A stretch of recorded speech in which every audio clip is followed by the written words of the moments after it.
What's up, everyone? Welcome back to another edition of Sports to the Wire. For those of you who are actually new to the show, I am your host, Rashid.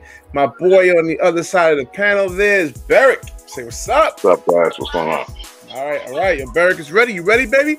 Yeah, see the title on screen there. Tim Tebow returns to the NFL, and Beric is ecstatic. So Beric, take us off, baby. Take us off, man. Well, I mean...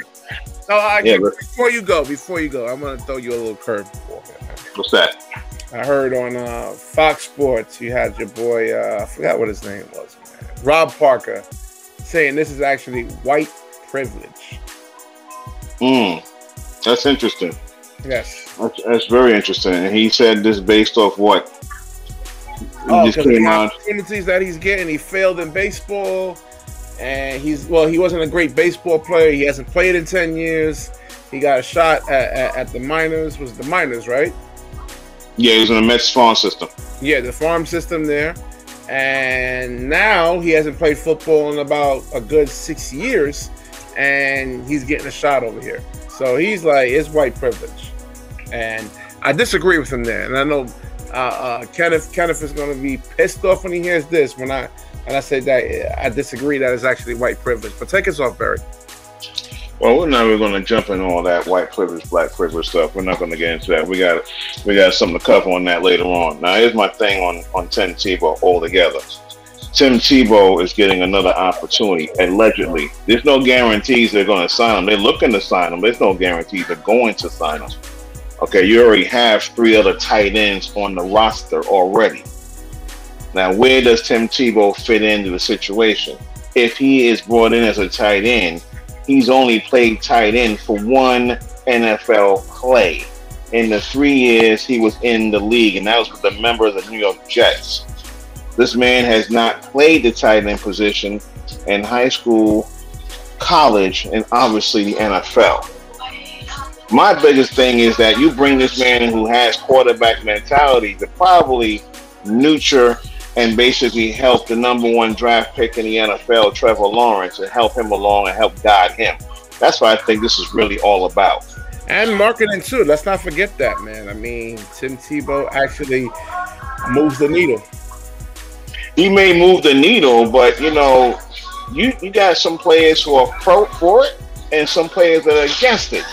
Now, Fred Taylor, an ex-Jaguar great, he played the running back position years ago.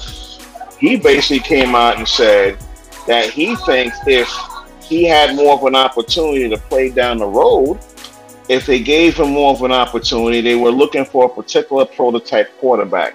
And Tim Tebow was not that kind of quarterback. He was more of a run first, throw second. His ability to throw the ball was unorthodox. He was a left-hander, but he had a wind-up rotation. Did not work in the NFL. His footwork wasn't 100. His positioning wasn't 100. He was able to read defenses, but to get the ball out of his hands into the receiver, going to the particular routes, throwing out patterns, post patterns, slants, all these things were real difficult for Tim Tebow to do. And now you want to make him a tight end now. Well, so, this is what they wanted to. This is actually what they wanted him to be out of college now. Well, he could not be a tight end in college. He was the quarterback in high school. Out of college, I mean, coming into the NFL, they wanted him to kind of be a tight end. No, that's falsified information, bro. There was no way he was going to compete for a tight end position. Like I said, again, he didn't play that position in high school nor college, where he played and flourished well at Florida University and won the Heisman Trophy and national championship in his senior year. But to come into the NFL, he did win the playoff game. You know, he was a member of the Denver Broncos. He threw the biggest 68-yard touchdown pass to Demaryius Thomas against the Pittsburgh Steelers to win that AFC wildcard game to move on to the second round, although they got knocked out. They never made it to the Super Bowl. So, I mean, outside of that, Tim Tebow has a record of 9-7 as a starting quarterback in the NFL, 9-7. So this is kind of why you have him there, because he has this infectious personality, because he knows how to galvanize the troops, and because now he can be on the team if you bring him in and find a place for him. He can help nurture Trevor Lawrence as the starting quarterback moving forward, because at the end of the day, Trevor Lawrence is going to be your face of the franchise. Trevor Lawrence is supposed to be the guy that's going to help you move forward, not Tim Tebow. Tim Tebow is 33 years of age and hasn't played a game of football in 6 years. Okay? And has only played one play at tight end in all of his football life. You do the math on this logically and tell me how this is going to work. It's not going to work. All right. Now here's a giant elephant in the room. Is it white privilege? No, it's not white privilege. It's not white privilege at all. Because at the end, see, here's the thing. When you compare, and we know where this is coming from, we're coming to this in the concept of Colin Kaepernick. All right? Now, the reason why I'm saying at this moment is not because Colin Kaepernick had opportunities. Now, people going out there right now saying that he didn't get not one shot on the NFL grant. No, the Seahawks gave him a shot. The Seahawks gave him a shot. But, of course, the head coach of the Seattle Seahawks asked him very carefully, are you going to stop kneeling? He said no. There was his opportunity. 2 years later, he had another opportunity. There were a number of teams unnamed that would want to give him a shot, take a look at him. So instead of going to a location on the NFL landscape, he decided to move the show to a local high school, and of course wearing shirts with pro-black images and messages on there. No one showed up. So in that particular instance, no, it's not white privilege. In that particular instance only, because Kaepernick has had opportunities. Now, to Kaepernick's defense, he played the quarterback position a lot better. In fact, he took the San Francisco 49ers to the Super Bowl and was on the cusp of winning the championship game on the last play of the game against the Baltimore Ravens. So you look at all that and you say, okay, this guy was able to run just like Tebow, but his ability to pass the football down the field, he had a stronger arm, he was more accurate, and he had an ability to lead the team more consistently. But you are not in the league anymore because you are affecting the NFL's bottom dollar. Tim Tebow does not affect the NFL's bottom dollar. Tim Tebow is a guy that people like to galvanize to, but I know where this all comes from too. The kneeling, because Tim Tebow did his kneeling, more or less a religious concept. Before, during, after. And all you people out there, listen. It's about what the actual consumer feels, not about what you feel. And if the consumer doesn't like the way Kaepernick's kneeling is actually looked towards, like actually his position on kneeling and Tim Tebow's position on kneeling, then you have to go with that. It's all up to what the customer actually really thinks. The bottom dollar is the people that's paying these players. They're the ones dictating. All 32 owners did not want to see this man, Colin Kaepernick, in a uniform. Remember, he took a buyout. They went and decided to take care of this in court. He accepted the money. Okay? And yet they still gave this man another shot. All right? So it's really kind of hard. So you talk about consumers. The fans are important. Don't get me wrong. They are important. But in the NFL, the sport's biggest powerful organization, the NFL, if you affect their bottom dollar, you're gone. Yeah.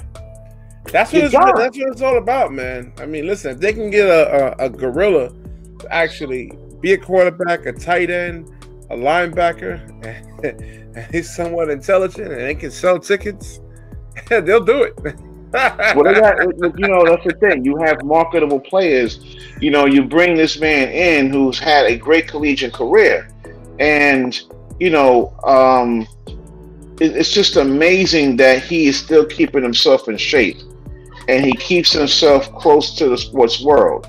If it failed as a quarterback, he went to the major league, went to the minors, and played for the Mets. He had 107 RBIs.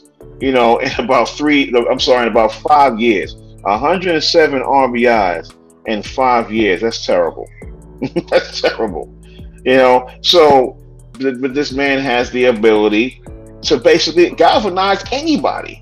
His infectious behavior in the locker room or in the dugout or wherever the case may be, this man has the ability to do that.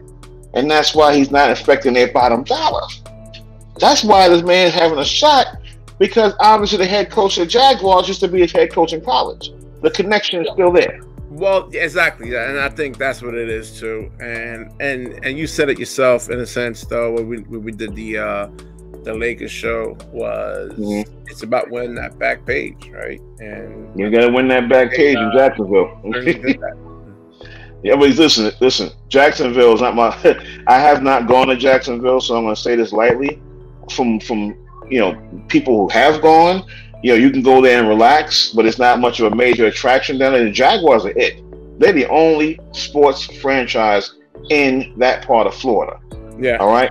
So anything and everything that goes along with the Jaguars, fans are going to be on board. So you sign Tim Tebow, a lot of the fans over there are kind of happy about it. Now, you might have some players in the locker room that may have a problem with him being there because he could be taking a roster spot from someone who can play the position better. That's true. Okay? That's true. So there's going to be a pro and con. Then you're going to throw this Kaepernick thing in there, which is going to rise up. Like, why is he on the field and then Kaepernick is not? Well, we done alluded a couple of interesting tidbits as to why Kaepernick is not there. Okay? So I'm tired of hearing this, Kaepernick didn't do this. Listen, Kaepernick, if you're going to decide, I'm going to say this roughly, if you're going to decide to be a civil activist, then go ahead and do that. All right? If you want to be a professional quarterback, then that's another story altogether because there were opportunities. And I'm for whatever he wants to do. The guy is talented one way or the other. He's a smart man. Okay? But you have to understand the NFL don't want to have you in there if you're going to keep doing the kneeling thing. The kneeling thing is over. No one is doing it anymore. Okay? That's it. It's over. It's been there. It's done that. It's moved on. And yet you're still out there. Tim Tebow hasn't officially, now let's make it clear, he has not officially been signed yet. The Jaguars are still trying to figure out where and where he fits.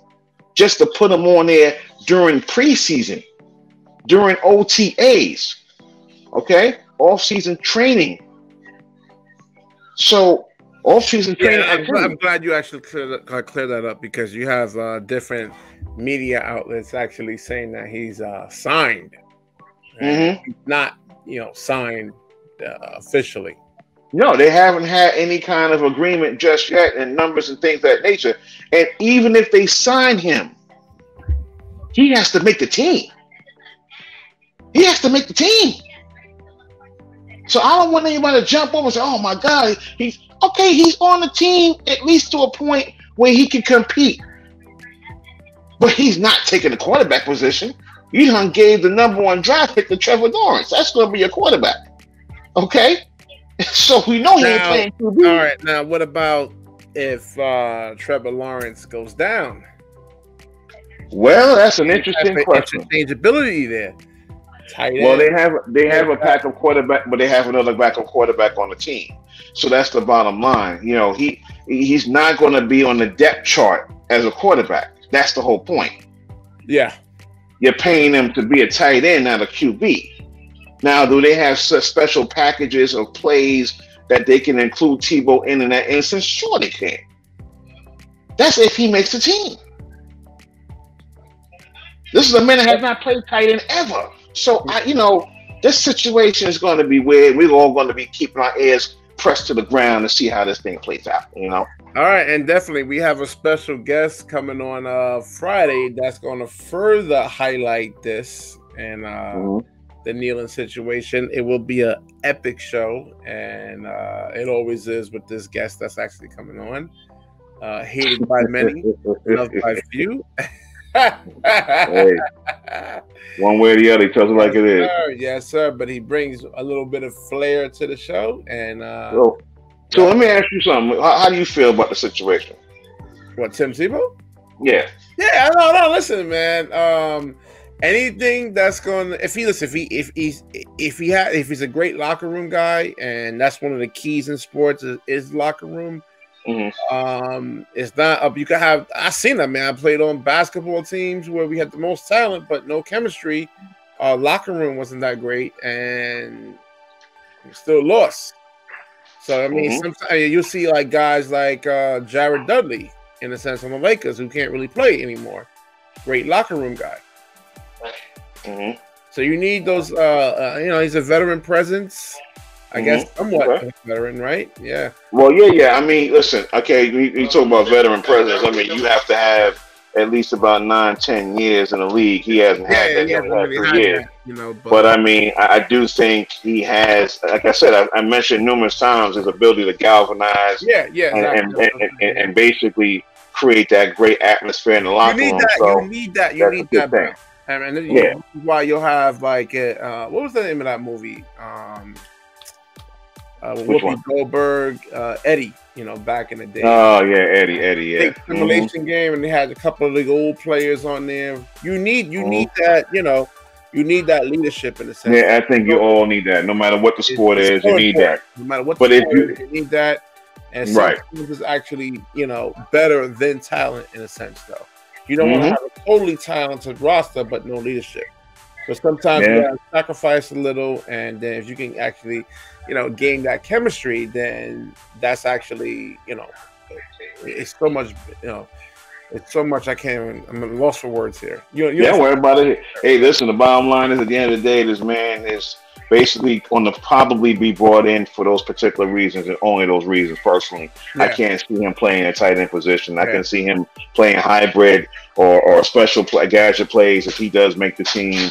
He's probably not going to be on a quarterback depth chart. It's just going to be pretty much what you think it's going to be. And if at all, it's probably going to be a 1-year deal, one way or the other. So, all right, we'll wrap this video up. If you like the video, please like, comment, subscribe. Certainly share this video. When you share, the universe certainly shares back to you. That's right. Exactly. Of course, I'm not giving up a check. Maybe. Maybe. All right, guys. Yeah, take it easy. All right, peace. Peace.